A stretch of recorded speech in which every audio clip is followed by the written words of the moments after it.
मेरा तो एक ही उमर अब्दुल्ला साहब से कहना है कि आप किसी दलित को अगर आप मंत्री नहीं बना सकते तो एज ए एडवाइजर अपने साथ रखें कि दलितों की आवाज आप तक पहुंचाई। लेकिन अभी तक दलित हम कोई मंत्री नहीं दे पाए हैं JNK में, और इसका एक कारण हो रहा है कि दलितों के काम रुक रहे हैं, उनके काम नहीं हो पा रहे, वो अपने किसी लीडर के पास जा नहीं पा रहे। इसीलिए मेरा तो एक ही 370 तो वापस आना नामुमकिन है, ये मुझे भी पता है, आपको भी पता है, जम्मू कश्मीर को पूरे को मेरे पता है। साथ खुसूसी बातचीत करने के लिए जुड़ चुके हैं दीपक राणा जी, जो कि सोशल एक्टिविस्ट है। इनसे जानते हैं कि किस तरह का जो है ओवरऑल आप देख रहे हो कि इस वक्त जो डेवलपमेंट जम्मू कश्मीर के अंदर हो रही है। दीपक जी, कल एक हिस्टोरिकल जो है एक काम हुआ है, जरमोट टनल की इनॉग्रेशन हुई है, तो ओवरऑल आप किस तरह से देखते हो? एक नाम आप भूल गए तौसीफ जी, नितिन गडकरी जी वहीं थे। बिल्कुल बिल्कुल। और उन्हीं की बदौलत से ये सब कुछ हुआ है। इतनी स्पीडी काम जो हो रहे हैं, नितिन गडकरी जी मेरे हिसाब से जो मुझे लगता है वो खुद फॉलो अप लेते हैं हर डिपार्टमेंट से, इसीलिए काम बड़ी तेजी से हो रहे हैं। और ये मुबारक बात है JNK की यूटी सरकार के लिए भी और सेंटर की सरकार के लिए भी कि एक नया तोहफा जम्मू एंड कश्मीर को मिला है, और बहुत बढ़िया बात है। तो दीपक जी, ये भी मैं जानना चाहूंगा आपसे, जिस तरह से उमर अब्दुल्ला ने कल तारीफें की है प्रधानमंत्री की, और दूसरी ओर हम देख रहे हैं कि जो उन्हीं की पार्टी के लीडर्स है वो 370 को लेके उनका क्लियर स्टैंड अभी भी देखने को मिल रहा है। या उसके बाद अगर पीपल्स डेमोक्रेटिक पार्टी की बात करें तो उन्होंने भी कहीं ना कहीं इस पे सवाल जो है खड़े किए। कल प्रधानमंत्री जब आए तो उमर साहब ने तारीफ के फूल बांधे, और जो जेन्युइन इशू था जिसपे इन लोगों ने वोट मांगे उस पे उन्होंने खामोशी दिखाई। तौसीफ जी देखिए, उमर अब्दुल्ला जी और मोदी जी की कोई आपसी रंजिश तो है नहीं। जब भी कोई आपसे बड़ा, ये जम्मू एंड कश्मीर का पूरे इंडिया में यही सिखाया जाता है कि जब भी आपसे कोई बड़ा, चाहे वो ओहदे से हो चाहे उम्र में हो, तो आपको उनकी तारीफ भी करनी पड़ी है, इज्जत भी करनी पड़ती है। तो उमर जी ने भी उसी की तारीफ की है, उनकी तारीफ की है। जब अच्छा काम होगा तो तारीफ करनी ही पड़ेगी। और जब भी हमें किसी सरकार को चलाना है, तो जैसे आप समझते हैं कि अभी हम यूटी में हैं और ये चेंज हुआ है, हमारा यूटी स्टेट से यूटी बने हैं, 370 हटा है, बड़े ज्यादा चेंजेस हुए हैं।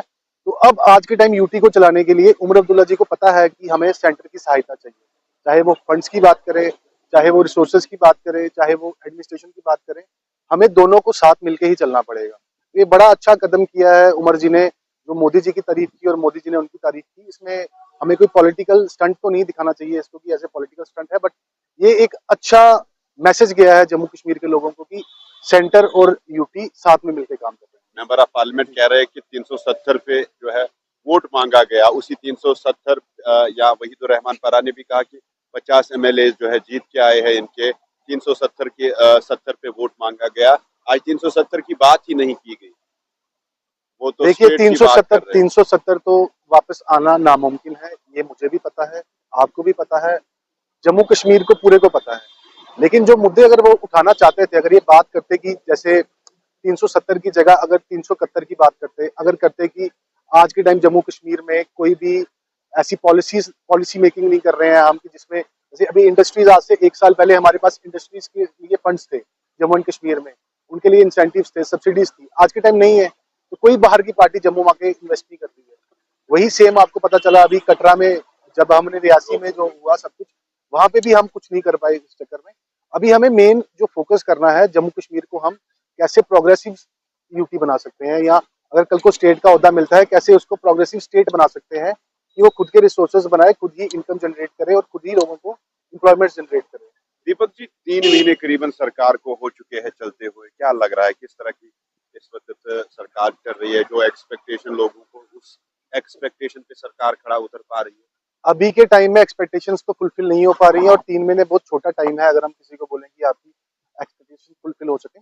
अभी यही सवाल अगर मुझे साल के बाद पूछोगे, 1 साल के इनके काम के बाद, तब मैं आपको सही तरीके से जवाब दे सकूंगा कि लोगों की क्या एक्सपेक्टेशंस थी और ये क्या फुलफिल कर पा रहे हैं। इन 3 महीनों में कुछ अचीवमेंट्स आपको नजर आ रही है, कुछ बदलाव अचीवमेंट्स नजर आ रहा है? अचीवमेंट्स तो हम नहीं कह सकते, ना बदलाव कह सकते हैं।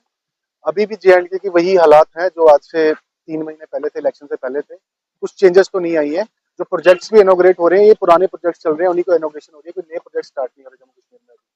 और अभी हम जैसे देखते हैं कि हमारे 5 ही मंत्रीज बने हैं जम्मू कश्मीर में, और उनमें से हमने एक ST को भी बना दिया है, एक OBC को, अगर हम सुरेंद्र चौधरी को OBC बनाए और पहाड़ी ST में लें, वो दोनों में फॉल करते हैं, उनको भी बना दिया गया है। 2 हम कश्मीर से भी ले आए हैं, एक हम सतीश शर्मा जनरल कैटेगरी से जम्मू से भी बना दिया है, लेकिन अभी तक दलित हम कोई मंत्री नहीं दे पाए हैं JNK में। और इसका एक कारण हो रहा है कि दलितों के काम रुक रहे हैं, उनके काम नहीं हो पा रहे, वो अपने किसी लीडर के पास जा नहीं पा रहे। इसीलिए मेरा तो एक ही उमर अब्दुल्ला साहब से कहना है कि आप किसी दलित को, अगर आप मंत्री नहीं बना सकते तो एज ए एडवाइजर अपने साथ रखें कि दलितों की आवाज आप तक पहुंचाइए। तो जिस तरह से दीपक जी आपने कहा कि दलितों की जो है नुमाइंदगी सरकार में नहीं है, तो इससे पहले अगर जो है 2014 की बात करें तब नुमाइंदगी थी, और इस वक्त कौन से जो है चैलेंजेस का सामना कर रही है दलित कम्युनिटी जम्मू जम्मू प्रोविंस में? जम्मू प्रोविंस में दलितों की जो मेजॉरिटी पॉपुलेशन है, आज भी हम देखें तो 8% तो जम्मू में हमें मानते हैं कि हम हैं, और ओवरऑल ये 16% है अगर जम्मू कश्मीर दोनों को मिलाया जाए, जिसमें हमने कश्मीर के जो दलित थे उनको हमने ओबीसी में कन्वर्ट कर दिया। चलो वो अलग मुद्दा है, लेकिन दलितों के जो मुद्दे हैं वो अभी तक बेसिक मुद्दे हैं, जिनकी पानी गली नाली से ही शुरू होते हैं। अभी तक आप किसी दलित बस्ती में जाओगे, वहां पे आपको ढंग का पानी का सोर्स नहीं मिलेगा, आपको ढंग के रोड नहीं मिलेंगे। स्कूल्स हम बंद किए जा रहे हैं क्योंकि स्कूल्स में बच्चे भी नहीं है, और जो जाते हैं वो दलितों के ही बच्चे हैं जो स्कूलों में जाते हैं, वो हम बंद किए जा रहे हैं। तो सरकारी स्कूलों को भी हम हटाए जा रहे हैं। तो दलितों की ऐसी बहुत डिमांड्स हैं। अब मैं एक एक कमाऊंगा तो इसमें हमें 1 घंटा लग जाएगा दलितों की डिमांड्स पे ही फोकस करते हैं। तो इतनी ज्यादा डिमांड्स है। अभी आपको एक डिमांड दलितों की पता है कि कितनी जो रिजर्व कैटेगरी एम्प्लॉइज जो कश्मीर में पोस्टेड हैं दलित SC कम्युनिटी के, अब पीछे जब हमले हुए थे तो कितना उन्होंने फोर्स करा कि हमें जम्मू में ट्रांसफर, अगर ट्रांसफर ना भी कर पाओ आप, हम वहां से कुछ अटैचमेंट्स लेके थोड़ी देर के लिए, जब तक कश्मीर के हालात शांत नहीं होते, हम वहां काम कर सकते हैं।